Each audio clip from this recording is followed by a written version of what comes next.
الحمد لله رب العالمين، والصلاة والسلام على رسوله الكريم وعلى آله وأصحابه أجمعين. أما بعد، السلام عليكم ورحمة الله وبركاته.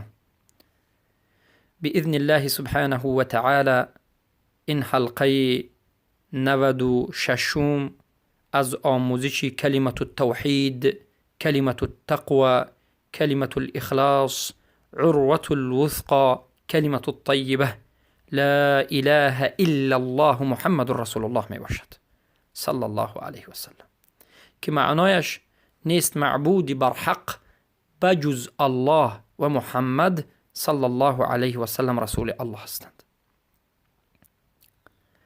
و در حلقه گذشته به شما بیان گشت که ضد هفتمین شرط صحت لا اله الا الله الانقیاد، این کفر اعراض و کفر تولی و کفر انکار و غیر است، و کفر ترک. پس بیان این همه کفرها معنایش بیان گشت.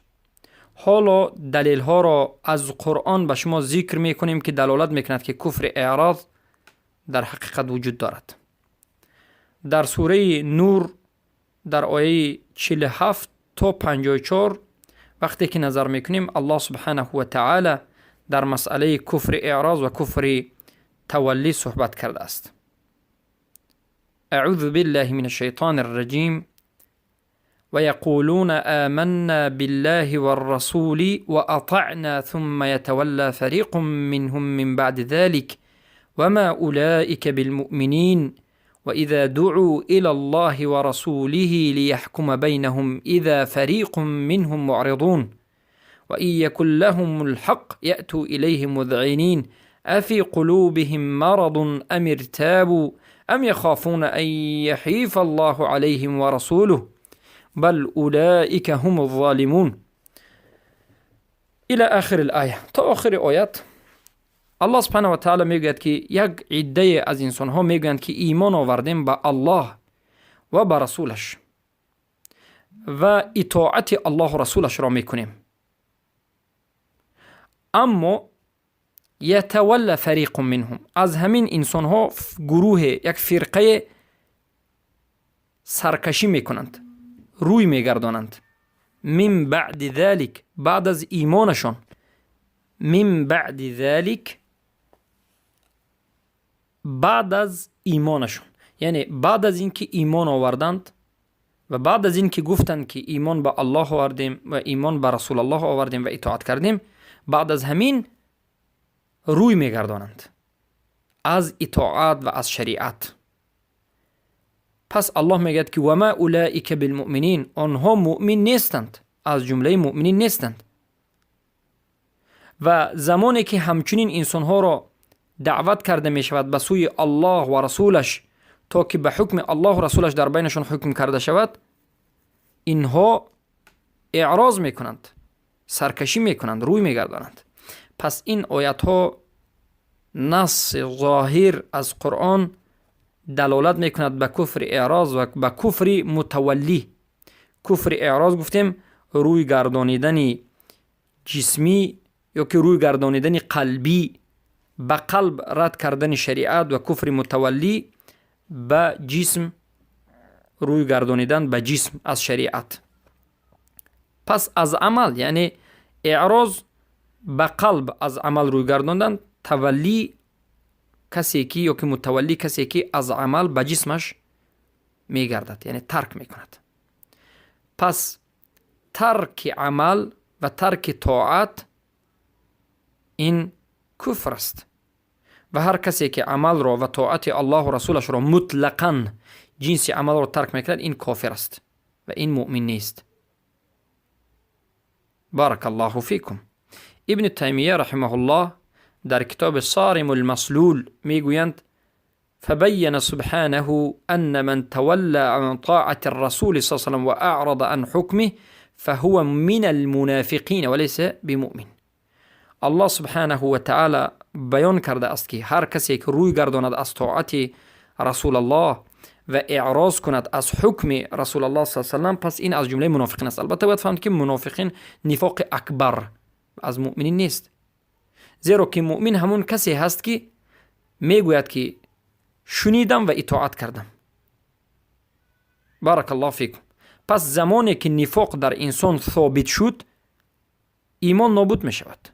ثابت شدن نفاق ایمان را نابود می کند و به مجرد اعراض کردن از حکم رسول و اراده کردن تحاکم، اراده کردن حکم غیر رسول، این خودش ترک محض است و انسان را البته از اسلام بیرون میکند. بارک الله فیکم. و آیات های دیگر به مانند آیتی که الله سبحانه و تعالی در سوره آل عمران آیت 23 بیان میکند: ثم یتولی فریق منهم وهم معرضون.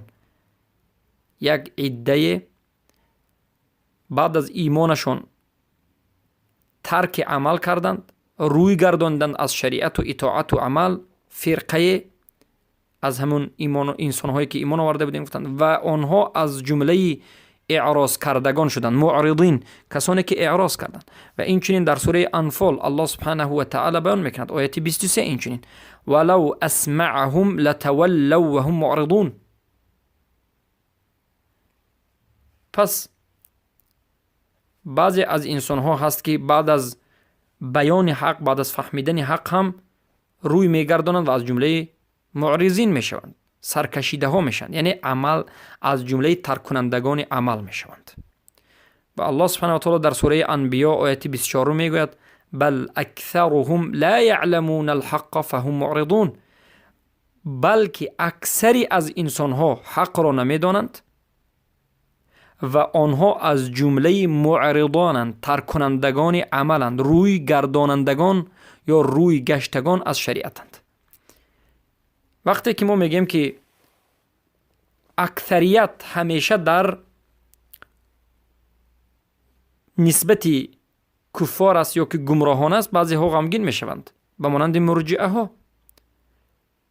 وقتی که به نصوص قرآن و سنت نظر میکنیم، گمراهان همیشه زیادترند از انسان‌هایی که به حق خود را نسبت میدهند یا که از انسان‌هایی که در حق هستند. از اول تا امروز همیشه گمراهان و کسانی که حقیقت را نمیدانند و اعراض کردند، اونها زیادند نسبت به کسانی که پیروی حق هستند. برای من علما میگن اکثر این دنیا در حالت گمراهی است، در بسیار حالت، از اول تا به امروز. و این آیت هم دلالت به هم میکرد: بل اکثرهم لا یعلمون الحق. بلکه اکثر انسان ها حق را نمیدانند و آنها اعراض از شریعت میکنند، از عمل دست کشیدند. و هم عن آیاتنا معرضون. و آنها از آیات های ما اعراض کرده اند، از نشانه های ما دست کشیدند، از این آیات ها روی گردانیدند. سوره انبیاء 32. و الله سبحانه و تعالی در سوره اینچنین انبیاء آیت 1 میگوید: اقترب للناس حسابهم وهم في غفلة معرضون. برای مردم نزدیک شد حسابشون، یعنی روز قیامت نزدیک شده است، حساب و کتاب نزدیک شد، اما انسان ها در حالت غفلتند و روی از عمل گرداندند و عمل نمی کنند، عمل را ترک کردند، این قیاد را ترک کردند. ببینید سبحان الله، همه این آیات ها دلالت به کفر اعراض می کند، کفر تولی می کند. و اینچنین در سوره انبیاء آیه 42 الله سبحانه و تعالی میگه: بل هم عن ذکر ربهم معرضون. بلکه آنها انسانها از ذکر ربشان، الهشان، معرضون، اعراض کرده اند، روی گردانیده اند، ذکر الله را بجا نمی آورند. و در سوره مؤمنون هم الله سبحانه و تعالی در آیه 71 میگویند: بل آتیناهم بذکرهم فهم عن ذکرهم معرضون. عن ذکرهم معرضون، اعراض دارند. باز ببینید همه آیات ها دلالت به عملی بد بودن اعراض، به کفر بودن اعراض و سرکشی و عمل رو به جا آوردن میکند. والذین کفروا عما انذروا معرضون. سوره احقاف آیه 3. آنانی که کفر ورزیده اند از آن چیزی که به آنها بیم داده شده است اعراض و رویگردانیده اند، از قرآن و از آیات های قرآن. البته کافران روی گردانیدند، آیات های قرآن را عملا اجرا نمی کنند. در سوره صاد آیت 68 میگه انتم عنه معرضون، شما از او اعراض کرده اید، روی گردانیده اید. در سوره حجر آیت 81 الله سبحانه و تعالی میگوید و آتیناهم آیاتنا فکانوا عنها معرضین، ما به آنها یعنی به انسانها آیاتهایمان را فرستادیم، آیاتهایمان را دادیم، اما آنها به این آیاتهای داده ما روی گردانیدند، اعراض کردند، عملا اجرا نکردند و به جا نآوردند. کیها؟ کافران، مشرکان. آیاتهای الله را دیدند، نشانه ها، معجزه ها، قرآن، احکام، امر، نهی دیدند، فهمیدند، اما عمل نکردند، اما به جا نآوردند. پس آنها به اعراض گرفتار شدند، روی از شریعت گرداندند، اطاعت نکردند، پس کافر شدند، به کفر اعراض. در سوره شعراء آیت 5 الله میگوید و ما یأتیهم من ذکر من الرحمن محدث الا كانوا عنه معرضین. و به اونها نمی رفت و ما یأتیهم من ذکر، یگان ذکر از رحمان، مگرم اینکه آنها اعراض میکردن. یعنی یگان آیت الله، یگان سخن الله به آنها نمی رفت، به کافران، مگرم اینکه آنها اعراض میکردند، روی میگردند. یعنی بعضی از قوم ها کافران و مشرکین بودند که هر یک احکام آمده الله را رد میکردند، قبول نمیکردند، اطاعت نمیکردند، عمل نمیکردند، اعراض میکردند. الله سبحانه و تعالی در سوره مدثر آیت 49 میگوید فما لهم عن التذکرة معرضین، برای آنها چی شده است که از تذکره کردن اعراض میکنند.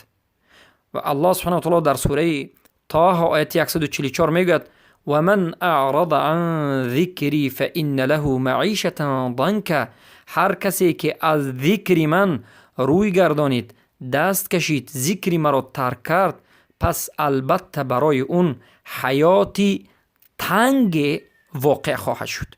البته همین چنین هست که هر کسی که از توحید بیخبر است، از الله شناسی بیخبر است، از دین بیخبر است، از ذکر الله بیخبر است، پس زندگیش بی نهایت زندگی دردناک، المناک و علم‌آور و ضیق خواهد شد. اما کسی که مسلمان است، اطاعت می کند، انقیاد می کند، عمل را انجام می دهد، کفر اعراض ندارد، تولی ندارد، به دین الله روی آورده است و حرکت کوشش می کند، قلبش گشاده می شود. یشرح صدره للاسلام و من یرید ان یهدیه یشرح صدره للاسلام. الله کسی را که خواهد که هدایت به اسلام کند، شرح صدر را به اون نصیب می کند، دلش وسیع می شود، ضیق نمی شود و قبول حق و عمل کردن بر حق برای اون آسان می گردد. بارک الله فیکم. در سوره سجده آیت 22 الله سبحانه و تعالی می گوید و من اظلم ممن ذکر بآیات ربه ثم اعرض عنها، ظالمتر از آن کس کیست؟ و من اظلم کیست ظالمتر از آن کسی که به آیاتهای الله یادرس شد اما بعد از این اعراض کرد، روی گردانید از همین آیاتهای الله. کیست ظالمتر؟ نیست ظالمتر. اینجا مفهومی یا که استفهام انکاری شده است، سوال انکاری. یعنی ظالمترین کس کسی است که آیاتهای الله را، سخنهای الله را، حق را فهمید و بعد از این روی گردانید. سبحان الله. و من اظلم، و کیست ظالمترین کس از آن کسی که ذکر بی آیات ربه، تنبیه داده شد، تذکیر داده شد، یادرس شد از آیاتهای ربش، معبودش، الهش، اما بعد از این اعراض کرد، از همین آیاتهای الله روی گردانید، اطاعت نکرد، عمل نکرد. از این دیگر ظالمتری وجود ندارد. پس ای خواهرم و برادر موحدم، از جمله ظالمان نباشید. از جمله کسانی نباشید که حق را فهمیدید و دانستید اما باز عمل نمی کنید، بلکه از جمله مؤمنین باشید، محسنین باشید. الله سبحانه و تعالی در سوره بقره آیت 246 میگوید فلما كتب عليهم القتال تولوا الا قليلا منهم. پس زمانی که برای اونها قتال فرض شد، جنگ کردن به خاطر الله فرض شد، بسیاری از اونها روی گردانیدند، از اطاعت کردن این حکم الله روی گرداندند، مگرم فرقه کمی از اونها. البته این آیت به بنی یهود، بنی اسرائیل دلالت میکند. وقتی که برای اونها الله سبحانه و تعالی حکم را، قتال را فرض کرد، بسیار از اونها دست کشیدند. و امروز هم میبینیم وقتی که این حکم الله فرض شد، در البته جنگ احد هم وقتی که نظر به جنگ احد میکنید، رسول اکرم صلی الله علیه و سلم وقتی که به جایششان به صحابگان بیرون شدند، عبدالله ابن سبع یهودی، عبدالله ابن سبع ابن سلول الیهودی، سرکرده منافقین، سه یکی جیش رسول الله صلی الله علیه و سلم را به عقب گردانید و به کمک رسول الله نتافت، به کمک رسول الله نشتابید، بلکه از کمک کردن دست کشید. اونها در همین جای ضروری روی گردانیدند. بارک الله فیکم. و الله سبحانه و تعالی در سوره آل عمران آیه 20 میگه فإن اسلموا فقد اهتدوا وإن تولوا فإنما عليك البلاغ. پس اگر اسلام بیاورند، تسلیم به احکام الله شوند، به تحقیق هدایت یافتند. و اگر اسلام نآوردند و گفته های تو را قبول نکردند و روی گردانیدند، اطاعت نکردند، پس البته تو بدان که وظیفه تو فقط رسانیدن است. فإنما عليك البلاغ. بر تو ضرور است رسانیدن، تنها می رساند. رسولان هم وظیفهشان رسانیدن بود، رسالت بود. یا ایها الرسول بلغ ما انزل الیک من ربک فإن لم تفعل فما بلغت رسالته. ای رسول، از آن چیزی که از جانب الله به تو آمده است به مردم برسان و اگر نرسانی بدان که رسالت را به پایان نرسانیدی. برای همین رسول اکرم صلی الله علیه و سلم تمام شریعتی که از جانب الله آمده است 100% رسانیده اند. اما کسی که خواست و قبول کرد، هدایت شد، تسلیم شد و هدایت یافت. کسی که روی گردانید، جوابگریش در نزد الله است. در سوره آل عمران، آیت 32 الله سبحانه و تعالی میگه قل اطیعوا الله والرسول فإن تولوا فإن الله لا يحب الكافرین. بگو ای محمد که الله را و رسولش را اطاعت بکنید، انقیاد بکنید، عمل بکنید. پس اگر هر کسی که روی گردانید، وقتی که این سخن را گفتی اطاعت کنید، به الله و رسول گفتی اما اطاعت نکرد و روی گردانید و اعراض کرد، تولی کرد، البته بدون که الله کافران را دوست نمی دارد. الله در اینجا کفری تولی را خودش ذکر کرد، گفت هر کسی که روی از اطاعت الله و رسول میگرداند این کافر است. الله سبحانه و تعالی در سوره آل عمران آیت 64 میگه فإن تولوا فقولوا اشهدوا بأننا مسلمون.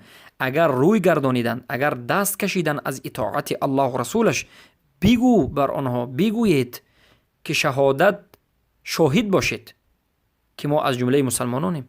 هر آن کسی که از دین الله روی گردانید، به اونها میگیم که شاهد باشید که ما مسلمانیم. در سوره نساء آیت 89 الله سبحانه و تعالی میگه فإن تولوا فخذوهم وقتلوهم.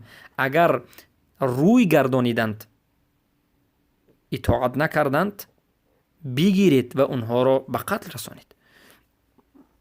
بارک الله فیکم. پس برادران عزیزم، همه این آیات ها دلالت میکند که مسلمان نباید این عمل ها را انجام بدهد. مسلمان نباید به شریعت روی گرداند. مسلمان همیشه باید در حالت انقیاد عمل نمودن باشد. انقیاد و عمل همیشگی است. الله میگه فإن تولوا فاعلم انما يريد الله ان يصيبهم ببعض ذنوبهم. فاعلم انما يريد الله ان يصيبهم ببعض ذنوبهم. اگر روی گردانیدن بدون که البته الله میخواهد که اونها را گرفتار کند به بعضی از گناهانشان، سوره مائده آیه 49.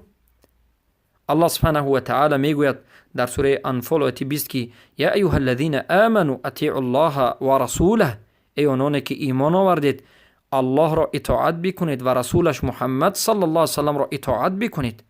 ولا تولوا عنه و انتم تسمعون، و به الله و رسولش روی نگردانید و بخصوص از رسول الله روی نگردانید. از اطاعت کردن سرکشی نکنید در حالتی که شما میشنوید. در سوره طه الله سبحانه و تعالی در آیه 48 میگوید ان قد اوحی الینا ان العذاب على من كذب و توله. عذاب، البته عذاب برای کسی است که دین را دروغ شمارده باشد و روی گردانیده باشد. هر کسی که از الله و رسول روی گردانید، چیزی از دین را دروغ شمارید، پس داند که کافر شده است و عذاب برای همون در نزد الله آماده شده است. و الله سبحانه و تعالی در سوره معارج آیه 17 میگد تدعو من ادبر و تولا. در سوره قیامت آیه 31 و 32 میگد فلا صدق ولا صلى ولكن كذب و تولا. نه صدقه کرد و نه نماز خواند، بلکه آنها دروغ شمارید و روی گردانید. کیها؟ کسانی که به دوزخ داخل می شوند.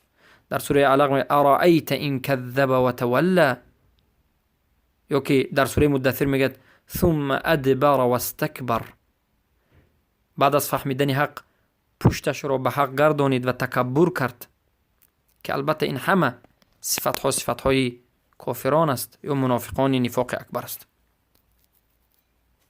بارک الله فیکم. الله سبحانه و تعالی در سوره طه آیه 126 خیلی زیبا بیان میکند و میگوید قال كذلك اتتك آیاتنا فنسیتها و كذلك اليوم تنسى. همچنین که برای تو آیاتهای ما رسیده بود اما تو فراموشش کردی، ترکش کردی و اهمیت ندادی، اینچنین ما در این روز یعنی روز قیامت تو را فراموش میکنیم. معنای آیت همین است که برادرانم و خواهران موحدم، هر کسی که در این دنیا دین را فراموش بکند، اهمیت به دین ندهد، اعراض از دین بکند، روی گرداند، عمل نکند، گویا که فراموش کرده است. به تجارت مشغول است، به دنیا مشغول است، دین در نزد اون هیچ قدری ندارد که اهمیت بدهد. داند که در روز قیامت الله این انسان را فراموش میکند. وقتی که الله فراموش کرد، نجات دهنده وجود ندارد. والله بالله تالله اون روز یگانه الله است. نه اولیای تو، نه پیشوای تو، نه امام تو، نه قبری که می پرستیدی، یگان چیز تو را دستگیری نمی کنند، از تو می گریزند، به تو کفر می ورزند. و یکفرون بشرککم. بارک الله فیکم. در سوره لقمان الله سبحانه و تعالی در آیه 7 می فرماید و اذا تتلى علیه آیاتنا ولا مستکبرا کأن لم یسمعها کأن فی اذنیه وقرا.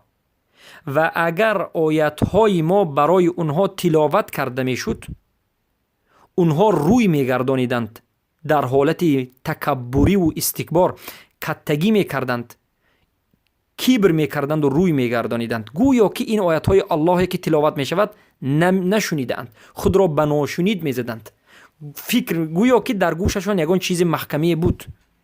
این صفت منافقین، نفاق اکبر و کفران است. در سوره بقره آیه 101 الله میگه نبذ فریق من الذين اوتوا الكتاب كتاب الله وراء ظهورهم. و در سوره الله سبحانه و تعالی یاسین آیه 10 میگه و سواء علیهم انذرتهم ام لم تنذرهم لا یؤمنون. پس همه این آیات ها دلالت میکند که روی گردانیدن از شریعت، تولی کردن، اعراض کردن، عمل را ترک کردن، اطاعت الله و رسول را به جا آوردن، انقیاد را ترک کردن کفر است و صاحبش را کافر میکند و از دایره اسلام بیرون میکند. بارک الله فیکم. این آیات ها همه اش دلالت به این میکرد و در حلقه آینده به شما دلیل ها را از سنت رسول اکرم صلی الله علیه و سلم بیان میکنیم که سنت رسول الله اینچنین دلالت میکند بر این که اعراض این کفر است، تولی این کفر است. بارک الله